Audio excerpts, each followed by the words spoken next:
Game over. Game over. Lights out. You've just been completely obliterated publicly. With Cool. your wait, you've been caught. You've been folded like a chair, caught with your pants down. Cool.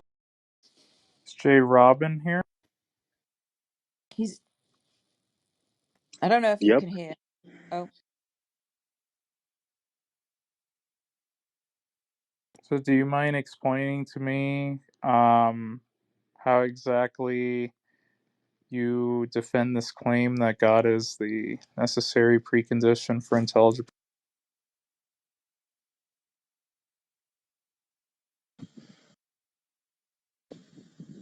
I think GI did a great job of that earlier. He basically explained that we take God's word as it's or with its merit in virtue of the fact that God said it. That's how I know. In virtue of the fact that God said it, that establishes the necessity of the Christian Oh, worldview. the necessity of it is established by the existence of God, by the truth of the Christian worldview. Okay, but you realize that it's like perfectly consistent for God to exist, but it's still being a logically contingent truth that he exists, right? So how does that answer my question? I'm not understanding what you're asking me. So, You given the said, truth of the Christian worldview, then all other worldviews are necessarily false. yeah, but look, to say I asked you a question. How is it the case that you would establish the necessity of God?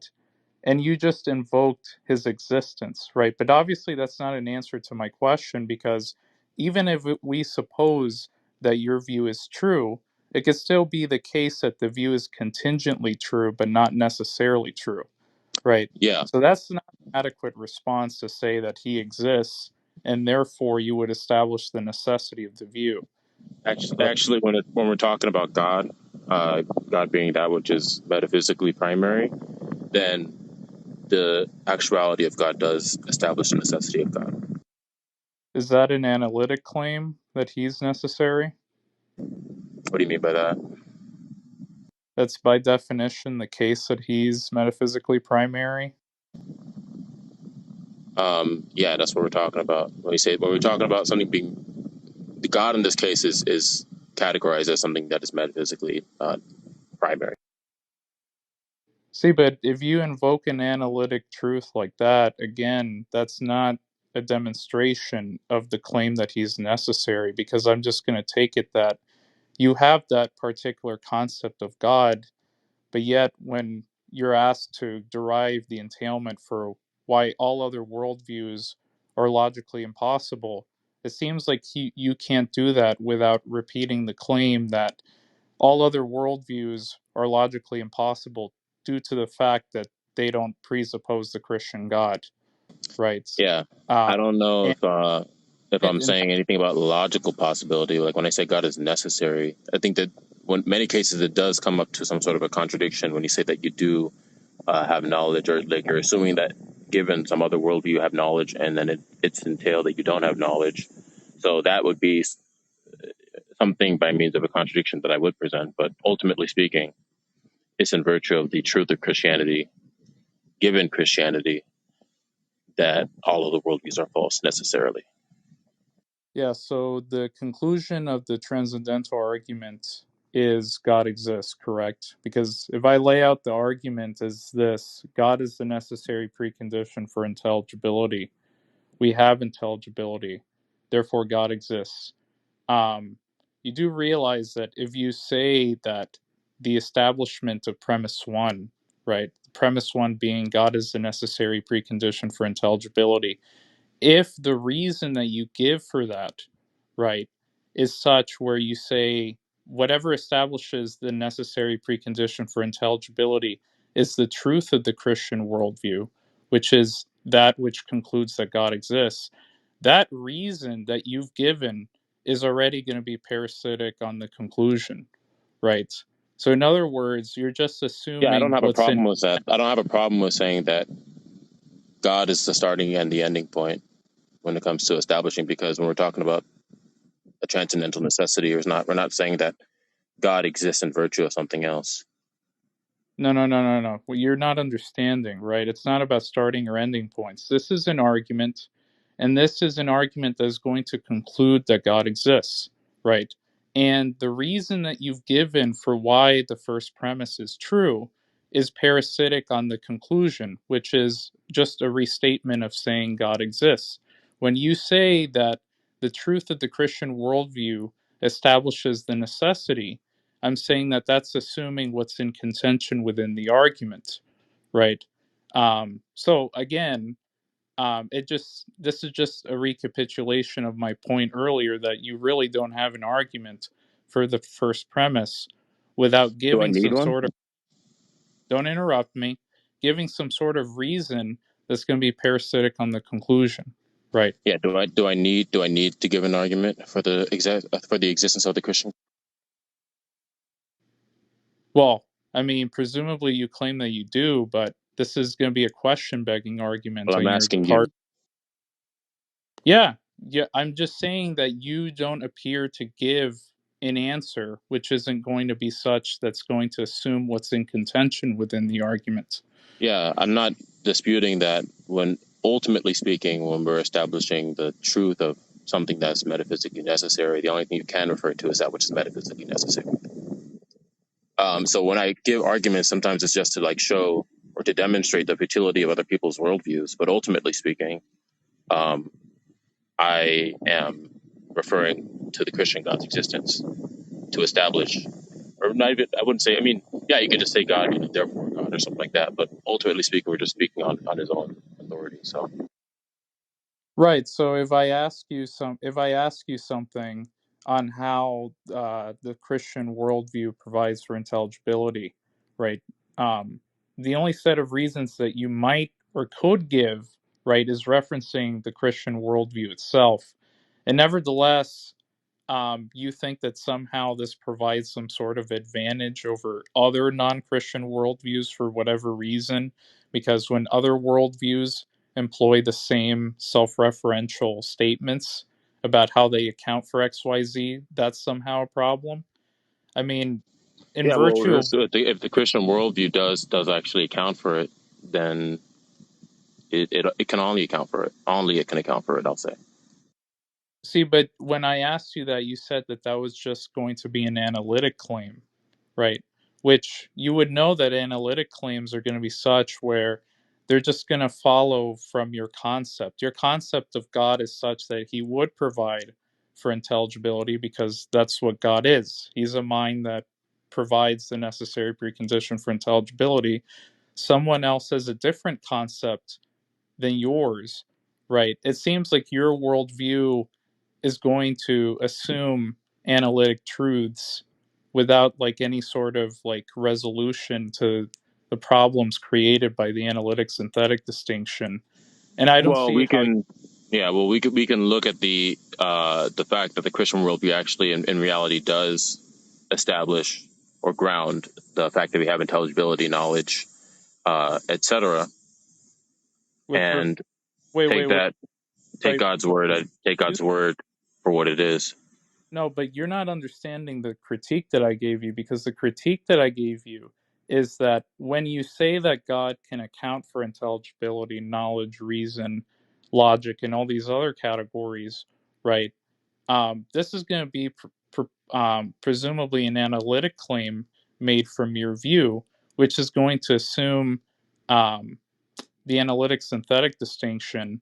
And I'm asking you, how is it the case that you could like provide some sort of justification for this belief that you have that the analytic synthetic distinction holds, right?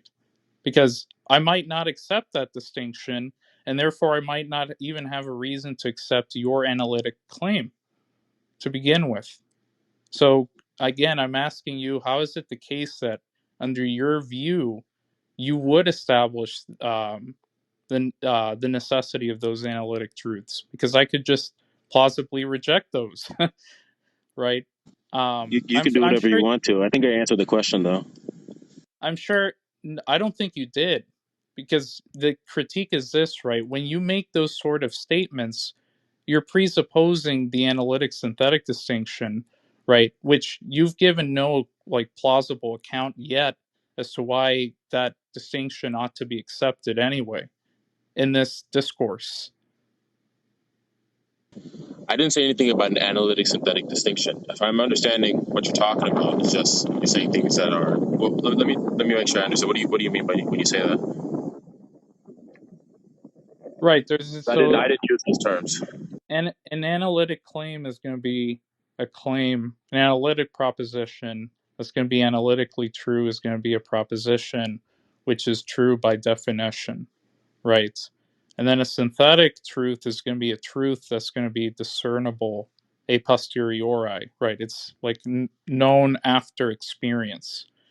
Um, Now, when you were asked, how is it the case that God provides for intelligibility? I asked you, is this an analytic claim? You appeared to say yes, right? So it just follows from your concept of God that he would provide these things.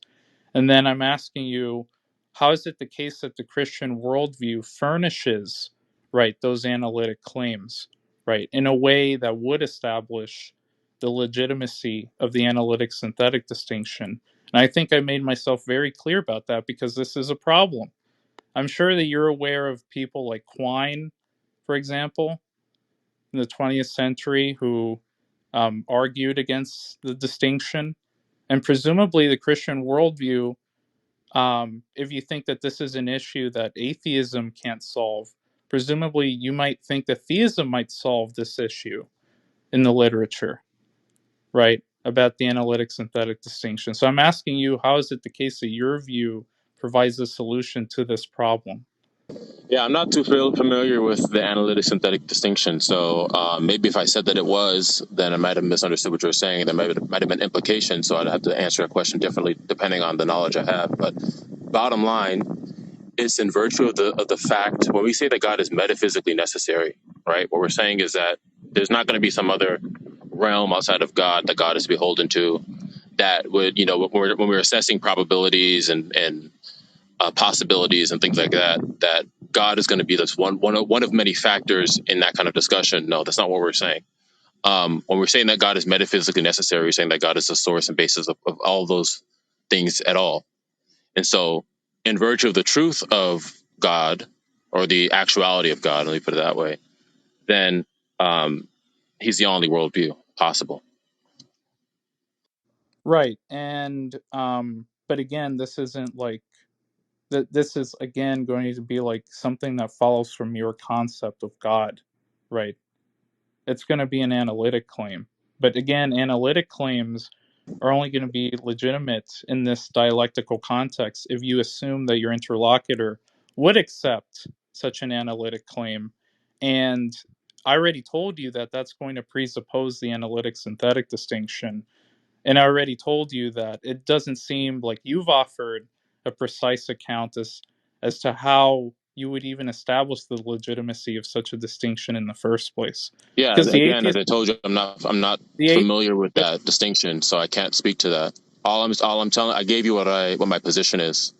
it So just you can characterize it as how you want to. I'm not gonna.